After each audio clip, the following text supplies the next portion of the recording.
A white SUV with tinted windows and bold stenciled letters that read HOA Security Police rolled down the street. The words so official-looking they fooled a casual glance, and 3 men climbed out, boots hitting the pavement too hard for a suburban street, uniforms dark and crisp but cheap, with Velcro patches and fake-looking radios turned up to spit static. One of them led the way up her walkway as if it belonged to him, his gloved hand raised Petrov, the HOA chair. But Buzzcut smiled with smugness that told her the answer had already been decided. Paperwork has to be produced immediately upon request, ma'am. Failure to do so is a citation. And when she turned toward the door to fetch her phone, his voice snapped like a whip. Do not move. Step away from the house. Startling even the child scooting past on the sidewalk who skidded to a halt. Angela stared at him, incredulous, keeping her voice steady. Sir, this is my house. I am allowed to step inside. But the shorter man barked laughter, tapping the police letters stretched across his chest, sneering. Says it right here, doesn't it? She raised her chin and responded evenly. The board approved our property, and you are not real police. But humiliation loves an audience, and the neighbors are beginning to gather, women with folded arms, men pausing mid-dog walk, teenagers raising phones to record, and that was when Buzzcut's smirk widened into something cruel. His hand flashed out before she could step back, the sound of his palm striking her cheek, exploding to the cul-de-sac, and though it was spoken softly, the weight of it pressed on everyone like gravity itself. The beginning of a storm they had no idea was about to break. Darius didn't raise his voice, didn't widen his stance to show off, didn't do any of the theatrical things men with something to prove due. He simply stepped fully onto the porch, put his body between Angela and the 3 uniformed strangers, and the quiet that came with him felt heavier than shouting. Buzzcut tried to climb into that silence with bravado, jabbing a finger an inch from Darius's chest like he was pressing an elevator button to a floor he didn't know didn't exist. Back inside. Sir, this is police business. Your wife refused a lawful order, he declared, the word lawful wobbling in the warm air, flimsy as a paper badge.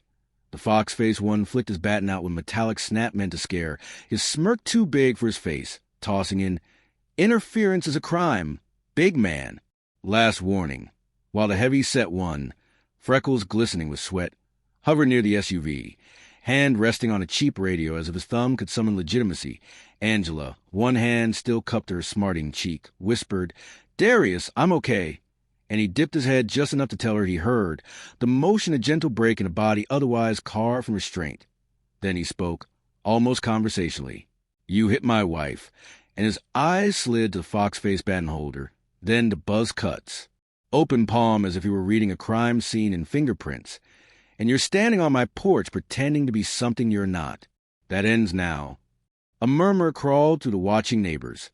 Phones already raised. Lenses hungry. A mix of fear and relief gathering like weather, while somewhere down the block the metal rasp of the gate signaled another witness stepping into view. Buzzcut chuckled, but it was a thin kind of laugh that needs company to grow, and he looked around to find it, tossing to the gallery. You see this? Threatening an officer. And he thumped his chest where police was heat-pressed in fake authority. Darius didn't bother looking at the letters. Officer, he said evenly, letting the title sit there a second. Show me your commission card. Department. Badge number. Who do you report to? Buzzcut blinked. Just once. Then recovered with the sort of smirk that hopes to be contagious. We don't answer to you, he said. We answer to the board. A laugh, sharper now, hopped from one porch to the next. A woman in a visor muttered, the board? And the teen filming whispered, they're not cops.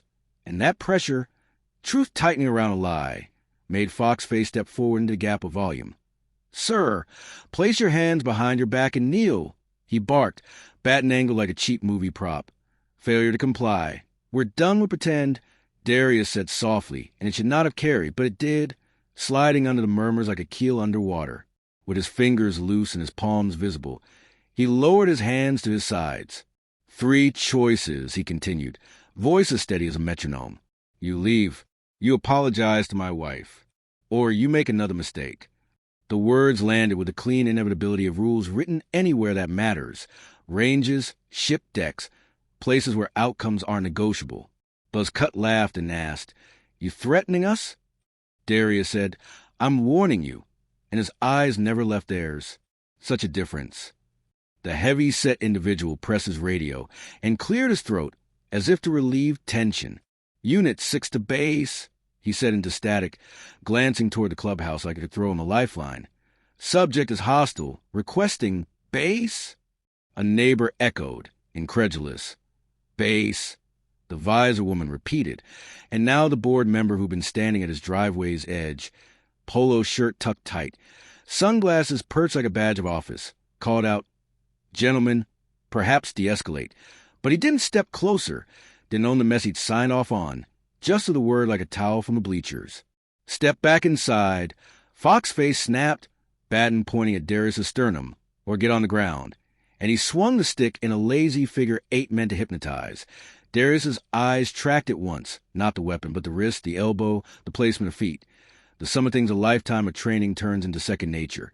And then he looked past it, into Fox face's pupils, where panic and pride were wrestling for room. Angela reached up, brushed her fingertips along Darius' tricep, and he shifted a half-inch to give her his shoulder, the silent language of people who know each other's centers of gravity. "Sir." Buzzcut tried again, a bark now. Final order. And he stepped in, closing to a distance so unwise that several neighbors winced, whispering, "Too close. And don't do it." And somewhere a screen door squeaked, a dog yipped, the world offering small sounds to stitch time together while a bigger sound gathered. "You want to pretend?" Darius asked, and the question wasn't cruel. It was almost pitying. "Pretend with fines. Emails. Rubber stamps. But you don't get to put hands on my wife, and you don't get to point weapons at my door." He turned his head enough that the crowd could see his profile, the line of his jaw lessening control. "Everybody recording?" he asked, not mocking, just confirming, and phones lifted a little higher, duty suddenly shared. "Good. Let's be clear, then." He raised his voice one shade. "You are not police. You do not have arrest authority. You do not have the right to detain. You do not step on my property again, and you will put that baton down." The baton moved around. Fox face tried to yank it back to bravado. He hissed, "Make me?" "No," Darius said, and the word hung there, confusing in its simplicity. "Choose to?" Buzzcut was flushed, embarrassed, and embarrassment has a shorter fuse than anger at that point. The heavy-set individual's nerves were boiling over, and he palmed his fake cuffs and yelled, "We're detaining both of you pending board review." This got a real laugh from someone standing near the curb. "Hands behind your head." He barked at Angela, the command a grenade lobbed to take back the floor.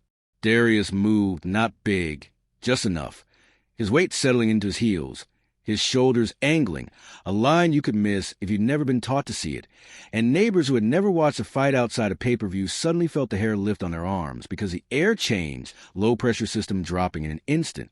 "Don't talk to my wife," Darius said, and now there was iron under the calm. "Talk to me."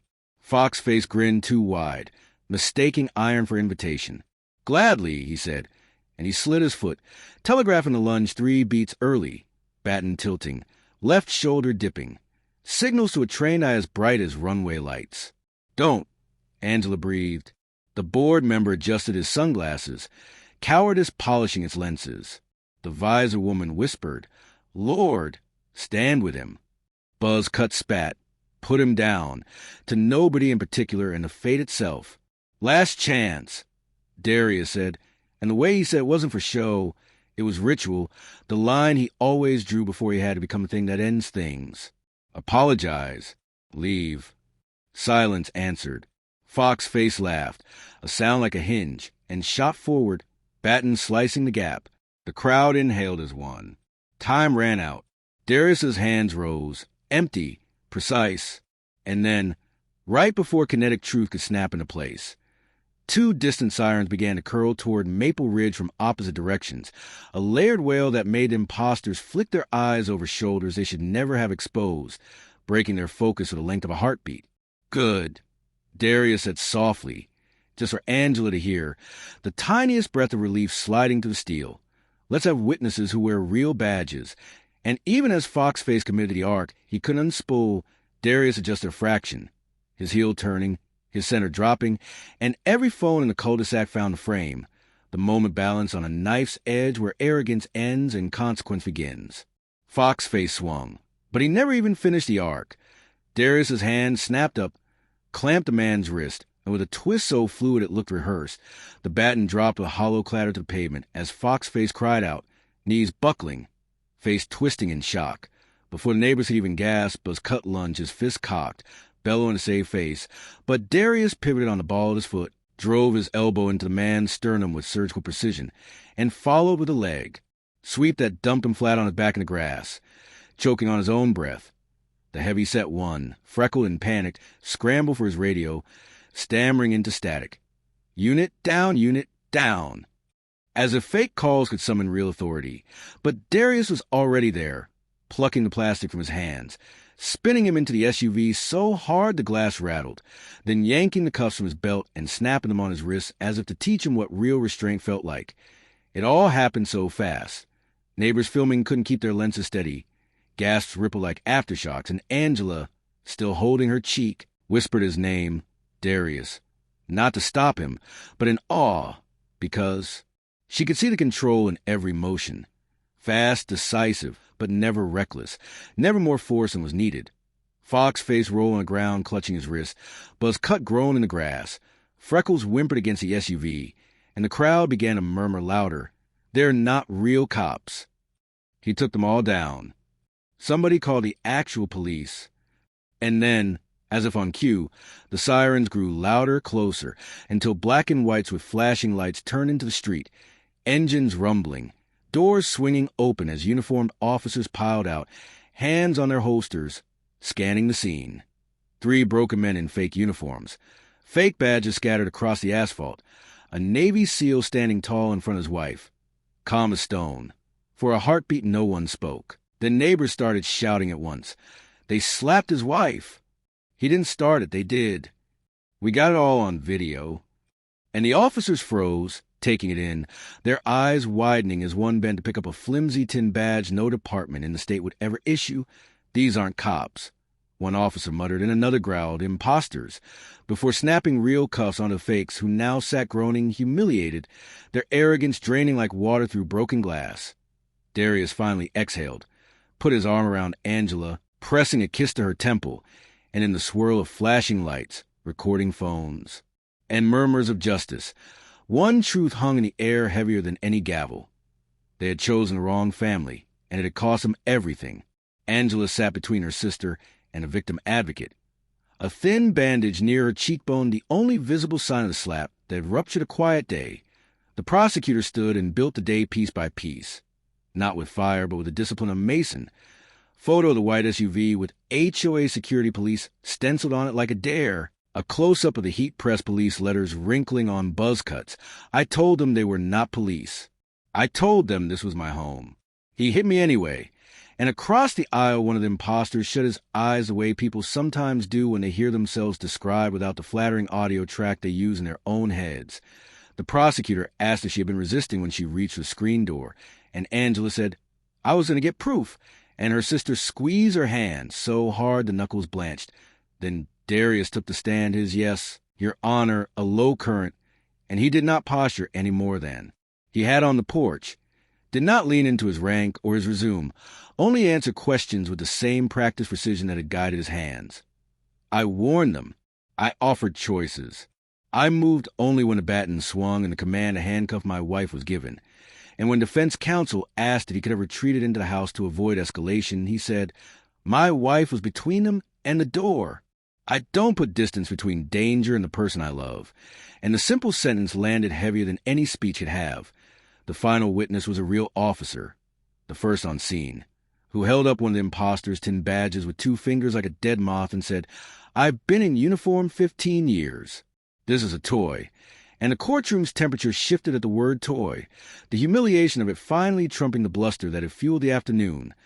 Closing arguments were brief because the story had already told itself. The state spoke of impersonation, assault, false imprisonment, and men who thought plastic could make them kings. The defense mumbled about miscommunication and overzealousness, words that sounded like someone trying to rename a fire after the house is burned.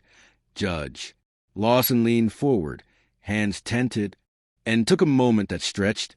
The room holding its breath the way Maple Ridge had held its breath before Darius moved. And then he spoke in a voice like clean wood. Authority is a trust. You three counterfeited not just badges, but the agreement by which neighbors live with one another. You laid hands on a woman under the banner of rules you invented. You brought a weaponized performance into a place that should have been safe. I am not going to pretend that a fine can teach what humility did not. You will be sentenced. He read counts and numbers, months that stacked into years, sentences that made two of the impostors crumple and the third stare at the table as if it might split and swallow him. But the judge did not stop there. He called the HOA board chair forward, a man who had treated clipped hedges as evidence of virtue for a decade, and said, "You are not on trial, but you are not blameless," citing the emails where the board had encouraged proactive deterrence, the minutes that winked at the creation of an operations unit, the checks written for uniforms that looked like uniforms designed to fool a quick glance, and he ordered a consent decree, dismantle the sham security, submit to an audit, post signs clarifying that no HOA official has police powers, complete community training on de-escalation bias. The chair nodded so vigorously his glasses slipped, a man desperate to return to any version of normal that didn't acquire an apology at every mailbox. Whispers swelled in the gallery, a murmur of relief and reckoning. And when the gavel fell a final time, the room exhaled as if lungs had been waiting all week for permission. Outside on the steps, the afternoon light laid itself across the courthouse stone like a promise kept, and neighbors spilled onto the plaza in knots of conversation. Some contrite, some indignant at themselves for ever buying the act, some too shy to approach but sending gratitude across the space with small, hopeful nods. A grandmother in a floral dress touched Angela's arm and said, "Baby, I'm sorry I didn't step forward sooner."